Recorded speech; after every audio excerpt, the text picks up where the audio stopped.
Good morning বন্ধুরা, আজ আমি চলে এসেছি বাবার মন্দিরে। আজ 19শে জ্যৈষ্ঠ আর 23শে জ্যৈষ্ঠ আমার ছেলের জন্মদিন। তো সেই উপলক্ষে একটু পুজো করায়, যদিও বা আমাদের মঙ্গলবার নেই, তা আমি মঙ্গলবারগুলো এমনি পুজো করাই, নিরামিষই খাওয়া হয়। আর এটা ছেলের জন্মদিন উপলক্ষে বাবার মন্দিরে একটা পুজো করালাম।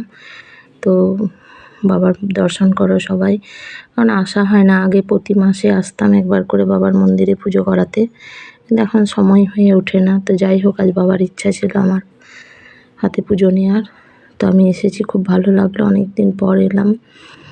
তো আমার পুজো চলছে এখানে, সব পুজোর জোগাড় টোগাড় নামিয়েছি, একটু করে দিলাম, সব সাজিয়ে টাজিয়ে ধূপ টুপ এখানে লাগিয়ে পুজো শুরু হয়ে গেছে।